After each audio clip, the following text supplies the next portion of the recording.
الصلاة وآتوا الزكاة واركعوا مع الراكعين وآتوا الزكاة واركعوا مع الراكعين. حسب. صدق الله. صعب ولا سهل؟ إن شاء الله سهل. حد عنده سؤال فيه؟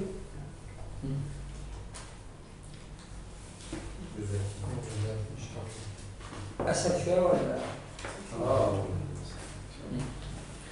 من الوجه الحضري. أنا قرأت كتاب تنقيح فتح القدير بتاع الشيخ الزيات إن شاء الله. قلت يساعد شوية يعني تهت.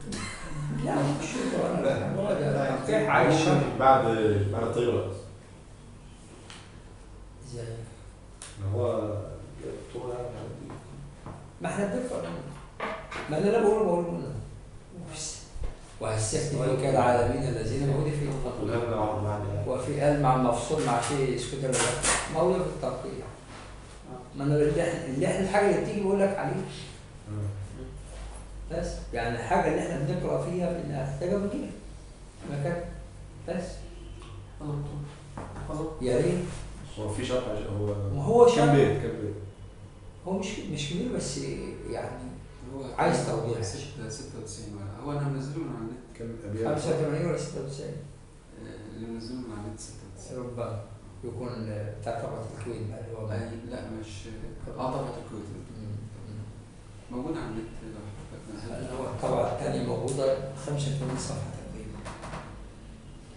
يعني هي أنا ممكن أشيره على الفيس خلاص ماشي.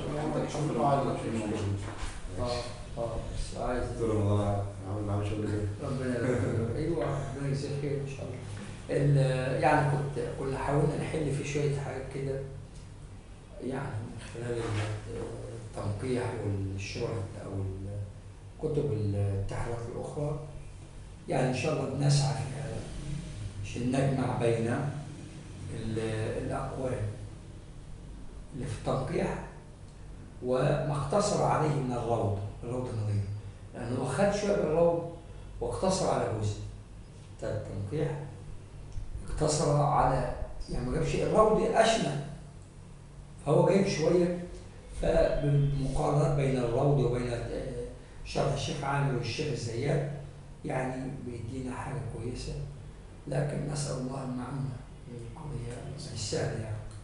مطبوع دكتور في السوق اللي هو التنقيح بتاع الشيخ الزيات موجود وبتاع الشيخ سمنود والشيخ عامر موجودين. ما موجود أكتر موجود كل بعض. موجود على بعض. ايه؟ مجلد واحد كده. موجود على بعض. وايه؟ التنقيح الشيخ مع الشيخ عامر مع الشيخ سمنود كلهم مع بعض في مجلد واحد. صحيح؟ مش واصلين. من الصحابة. عن ايه بقى؟ كيف الصحابة؟ الصحابة. يلا على بعض نعم. في كتاب واحد. ماشي. لكن الموجود عندنا معانا بتاع الشيخ زيد لوحده، بتاع الشيخ عامر لوحده، والروض لوحده. يعني ده اللي متعارف عليه اللي هو مطبوع لوحده. لكن هم جمعوا الصحابة وكل شيء. خلاص. نشرح شوية نساء؟ ناخد عشان يعني ما تيسر. واقفين على ايه؟ نبدأ النساء إن شاء الله. النساء بداية النساء. صورة النساء. أول بيت الشيخ بيقول إيه؟ هنا كان في الشيخ بيقول إيه؟ وكوفيهم السائلون مخففة أو مخففة. هنا أنت السائلون الخف كوفي برضه هم الكوفيون، بس الكوفيون هناك كانوا 3 إنما هنا 4 وكانوا يوم خلف العاشر من الظهر يبقى 4. يبقى قرأ الكوفيون واتقوا الله الذي تساءلون به. ما أعرفش ولا الحمد لله. لا أسبق تمام. يبقى قرأ الكوفيون تساءلون وكل الحسن مد، فالمد المتصل 4 يمد والمد 6 يمد. وقرأ الباقون وهم ال6 اللي فوق اللي هم أهل سماء وابن عم. فهم انت عندك الكوفيون الفضل عندك أهل سماء وابن عم، دول قرأوا إيه؟ تس تساءلون به وكل حسب ما أدبر صعب لسانه. طيب وقلولا الأرحام فوق وحمزة والأرحام بالخفض جمل وجمل لما يقولوا الأرحامي بقت جميلة الشيخ سيدنا الشاب بيقول لك كده وحمزة والأرحام بالخفض جمل إيه متى؟ أنا بحب الشيخ حمزة. جمل ده لما قالها كده ضربوه لما قالوا الأرحامي قالوا ما ينفعش الاسم الظاهر لا يجوز العطف بالاسم الظاهر والأرحام على الهاء بتاع به هذا ممنوع عند البصريين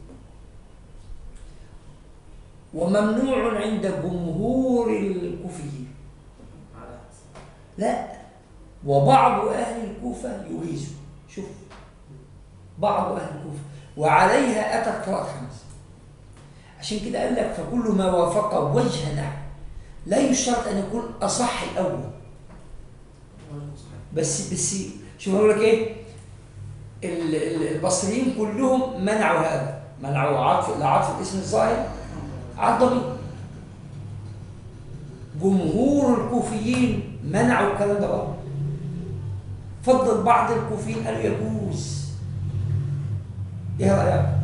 وعلى هذا البعض الغلبان اتت قراءه حمزه اللي هو والارحامي خلاص وقرأ باقي يبقى حمزه قرأ والارحامي بالخفض وقرأ الباقون والارحام خلاص بالنصب.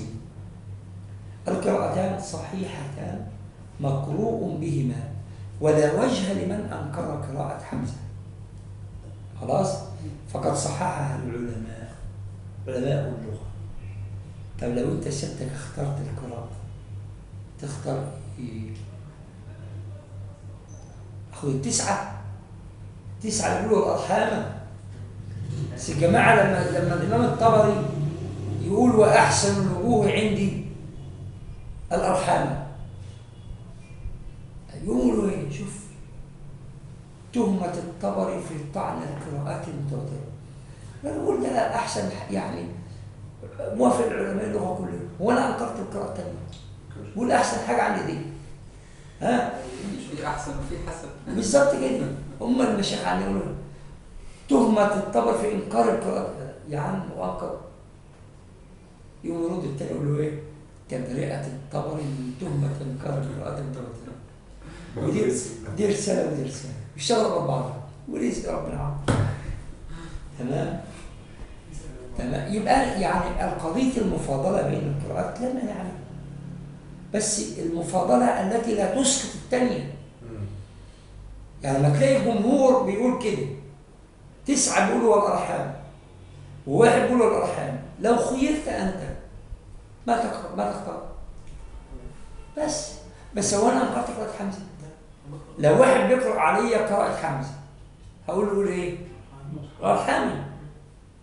انما لما تيجي انت في مجال تفسيري ويقول لك الوجه النوني الافضل ثم من زمان ومكي رضي الله عنه وجماعه مكي بن ابي طالب وكلهم بفضل القرآن مش كده ولا ايه؟ يلا يا سيدي. واحدة رفع وانفراد. واحدة ولا فواحدة؟ تمام. كان الشيخ هناك عندنا في الدرة يقول فواحدة معه قياما وجهدا أحل ونصب الله ولا تعود. يقوم المشايخ يقولوا فواحدة يقولوا إن كانت واحدة. ما هو نافع يقول إن كانت واحدة فلها النصف. يا رب بيذكر أبو جعفر عشان يقولوا هو بيقرأ خط الرفع. مش هو عندكم هناك في الدرة فإن خالفوا أذكر. إذا هذه انفرادة لأبي جعفر في الآية رقم 2 فواحدة أو ما ملكت فواحدة غير واحدة فواحدة رفع صلاة ولو قال واحدة صلاة لأجز مش ده اسم والإطلاق يعني الرفع.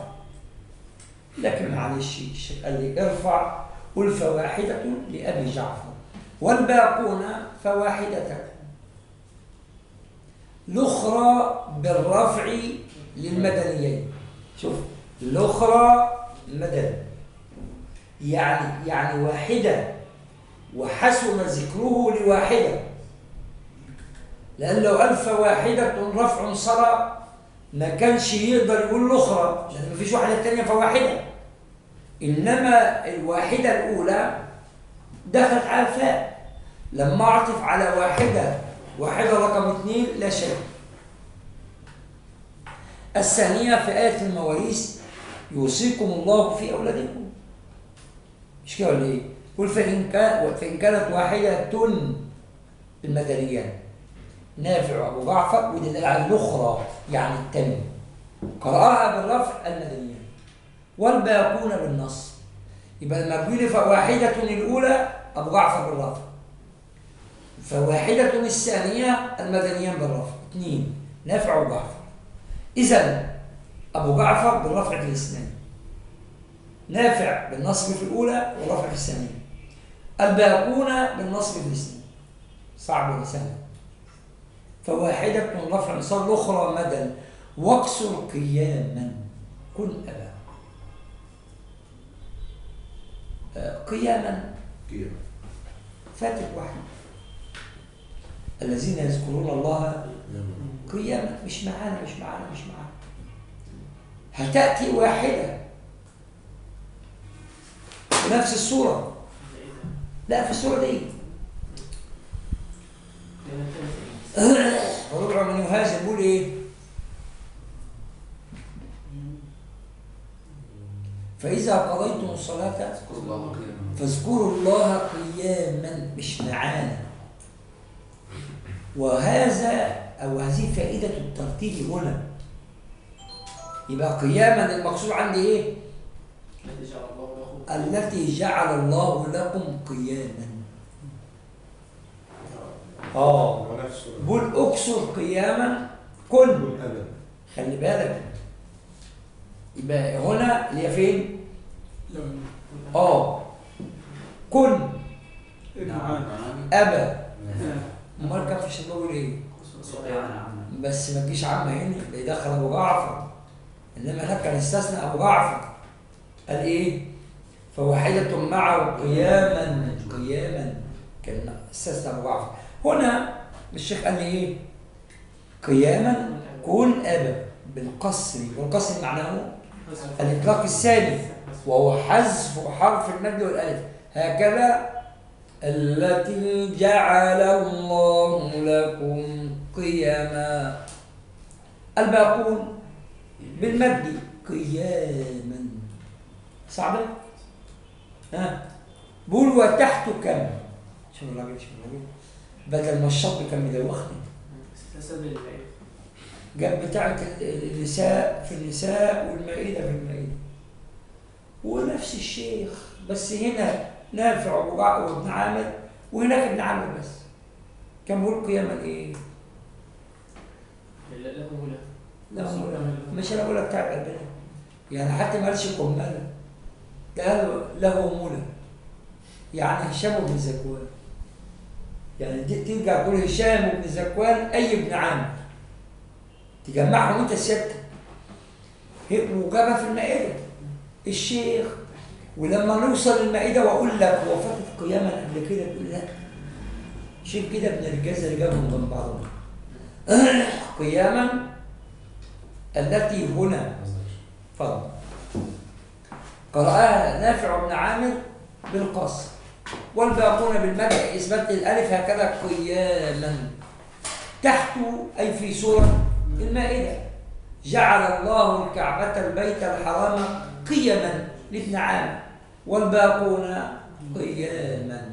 إذن ابن عامر في السورتين لا في الموضعين المذكورين دول بالقصر، ومعه نافع في الموضع بتاع النساء اللي هو معناه، وبالمد في موضع المائدة، والباقون بالقصر في بالمد في الموضعين.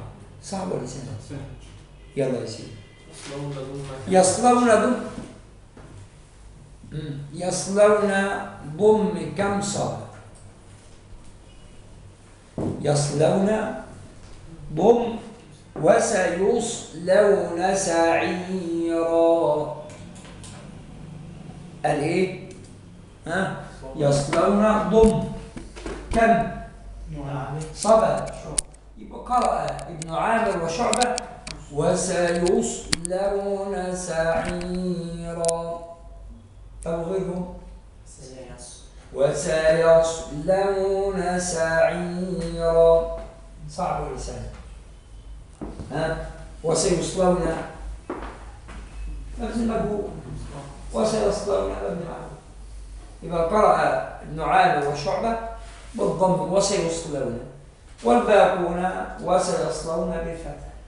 ضم الياء عكس الفتح على البناء المجهول او ما لم يسمى فاعله، وعلى البناء للفاعل. ولاحظ تغليظ الازرق وسيصلون، مش كده ولا ايه؟ طيب يا سيدي كمل.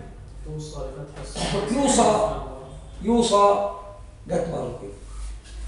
يوصى بها او دين آباؤكم وأبناؤكم.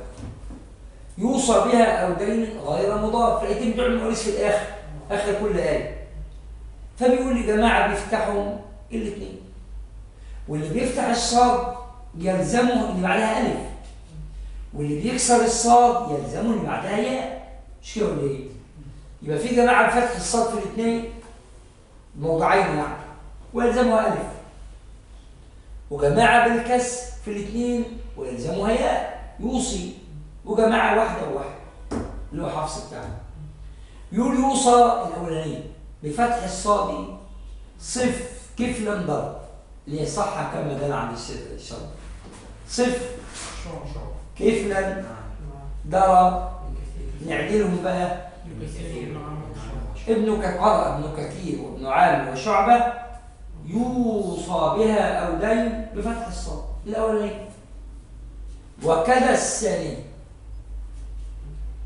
بس ازاي يا جماعه يوصى بها ولان غير مضاف؟ تمام.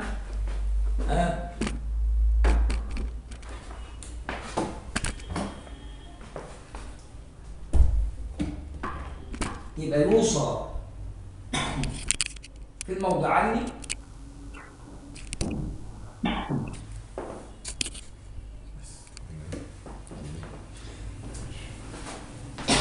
ابن عامر ابن كثير وابن عامر وشعبة فتح الصاد في الموضعين، ومعهم حفص في الموضع الثاني، ومعهم حفص في الأخرى قد قرأ. الباقون ما احنا قلنا بقى خلي بالك لما تفتح الصاد يلزمه ألف يوصى. الباقون بكسر الصاد يوصي ويلزمها ياء، ومعهم حفص في الأولى أبدا أبدا. لا يكرم. يبقى قلنا لما فتح ابن كثير وابن عامر وشعبة بفتح الصاد في الموضعين ومعهم حفص في الأخرى في الثاني. الباقون بكسر الصاد في الموضعين ومعهم حفص في الأولى. تمام؟ صعب ولا سهل؟ إيه؟ أم بقى دي الموضوع. أمها كسر. طب بس استنى. لأمه كان الشيخ شربول كده، وفي مع في أمها فلأمه لدى الوصل ضم الهمز الكسر شدادة، وفي أمهات النحل والنور والزمر مع النجم شاف واكسر ميم فصل. كلام سهل وواضح. هنا بقى عمل نفس الكلام. لأمه في أمها كسر ضما لدى الوصل رضا كذا الزمر، والنحل نور النجم والميم تبع فاش. بس سهل. طيب بقول لأمه فلأمه السدس، فلأمه مش عارف الايه السدس، أي حاجة. لأمه في خلي بالك ده تقييد موضع. تقييد في وإنه في